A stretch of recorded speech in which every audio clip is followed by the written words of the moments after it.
Hey guys, Mrs. Traver here. We're going to do our notes on section 4.5, continued. This time we're solving equations with logarithms. So let's look at this first example, if it'll freshen it up. There we go. Okay, so log base 2 of x equals -1. What's different, obviously, about these ones compared to the last section is that we're starting with an equation that has logarithms instead of exponents. And we're going to solve by using exponents instead of logarithms. So everything's kind of backwards now. So to get rid of log base 2 of x, we need to do 2 to the on both sides. And I usually just write it right underneath there. That way I can see that these cancel. So I've got x equals 2 to the -1, which is 1/2.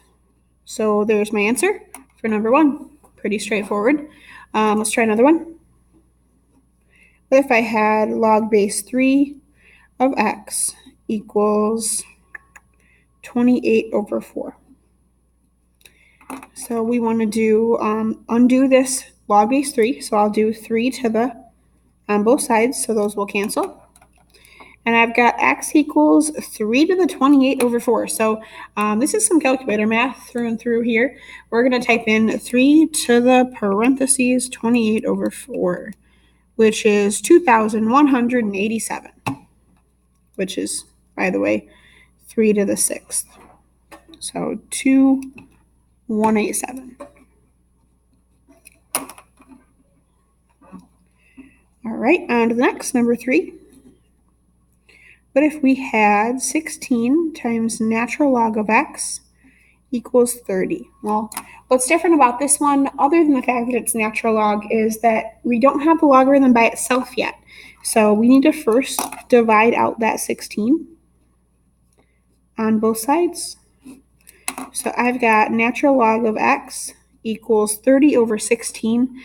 There's some simplifying to be done here. 3 goes into both of them, so I could do 10/8 instead, and then 2 goes into it as well. So 6 goes into both. Wait, no, hold on. 3 goes into both of them, so 3 doesn't go into 16. That's why I'm getting lost. Holy cow. How about we just do a 2? So 15/8. There we go. And then divide by 3. No, I can't divide by 3. I'm going crazy, guys. How about 15/8? There you go. And then to get rid of this natural log, we need to do e to the on both sides. That way these guys cancel. And I've got x equals e to the 15/8, which I can type into my calculator. E to the 15/8 is approximately 6.521. All right, number 4. We're just going to chug along and look at lots of examples of these. What if we had 1/2 log base 6 of 16x equals 3? Okay, so again, our logarithm is not by itself yet, so we need to get rid of that 1/2 by multiplying by 2 on both sides, so that'll go away. And then I've got log base 6 of 16x equals 6. Here I can do 6 to the on both sides. That way those will cancel. And I've got 16x equals 6 to the 6th. 6 to the 6th is 46,656. And 56. Divide out that 16 on both sides. And we've got x is approximately, let's see, this divided by 16. So 2,916. All right, let's do some more. Number 5. So what if we had 1 minus 2 common log x equals -4? So get your logarithm by itself first. Take that 1 out and subtract it to the other side. And then divide everything by -2. So we've got common log x equals 5 halves. And this is base 10. Remember, it's invisible, so I can do 10 to the on both sides. That way those will cancel. And I've got x equals 10 to the 5 halves, which is approximately 316.223. Approximately 316, holy cow, 0.223.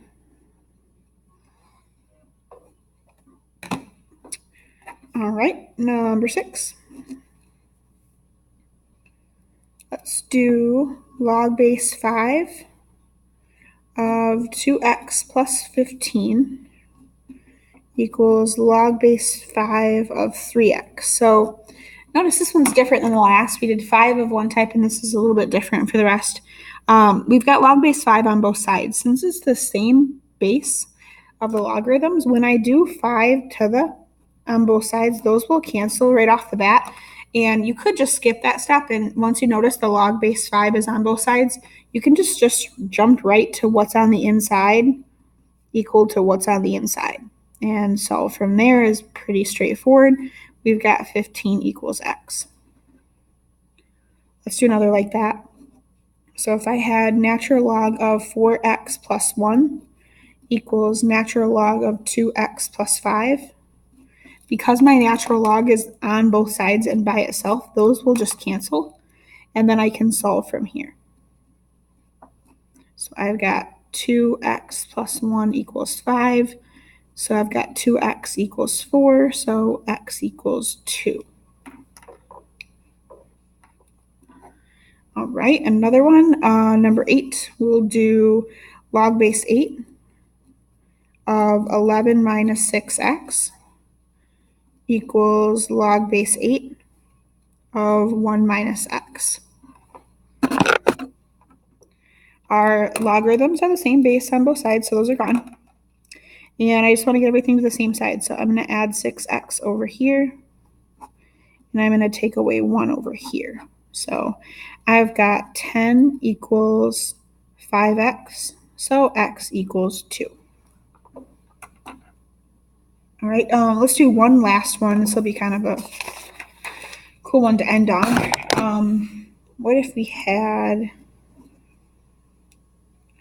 log base 6 of x plus 5 plus log base 6 of x equals 2. So notice right off the bat here, this one's different because of the fact that we've got two logs on the same side.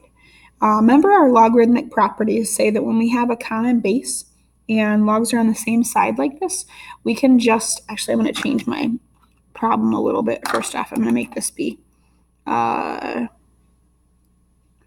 7. So sorry about that.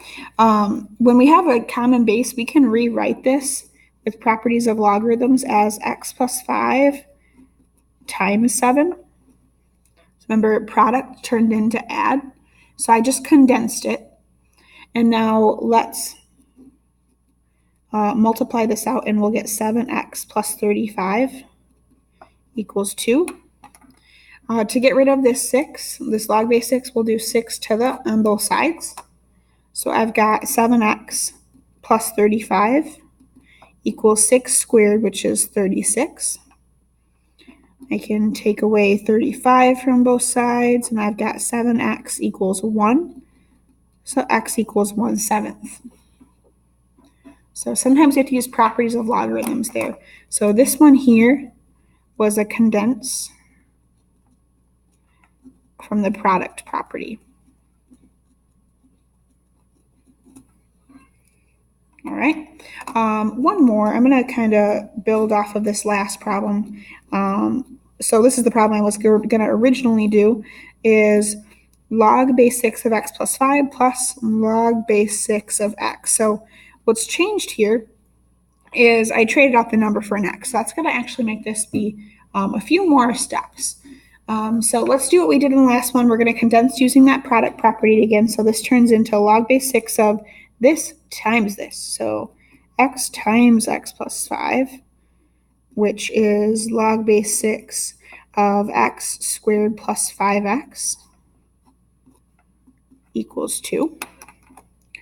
And to get rid of that 6 to the, or that log base 6, we do 6 to the on both sides, so those cancel. So I've got x squared plus 5x equals 6 squared, which is 36. Now, this looks like a quadratic to me. Let's set it up into standard form by setting it equal to 0, moving that 36 over. And then we're going to have to factor. So we're looking for factors of negative 36 that add to 5. And we're going to use 9 and 4 to do that. It'll have to be a positive 9 and negative 4. So we've got x plus 9, x minus 4 equals 0. So either x plus 9 equals 0 or x minus 4 equals 0. And if this is the case, x would have been negative 9, and if this is the case, x would have been 4. So this one's very different than the last one's than any other one because there's 2 solutions. So we do need to do a check for each one. So let's check negative 9. So going back to the start, we had log base 6 of negative 9 plus 5 is negative 4 plus log base 6 of negative 9. So this is log base 6 of 36. Does that equal 2? Well, let's see. Does 6 to the second equal 36? Yes. So that's good. The other guy, if I was going to check it and plug it in, I'd have log base 6 of, 4 plus 5 is 9 plus log base 6 of 4. So I've got log base 6 of 36 equals 2. So that checks as well. So it seems like our checks look exactly the same, but here's the issue. Notice right here, we have to be careful. Right here, we took the log of a negative number. And we can't do that. You can't take the log of a negative number. So because of that, even though it feels like it works out, we never did any examples like this. Notice this would have meant that the this would have been like 6 to the what is negative 4. Like it wouldn't have ever worked out like that. So because you can't take the log of a negative, which was one of the properties we learned last section, this one is extraneous. So this negative 9 is actually not a solution, and x equals 4 is our only solution in this problem.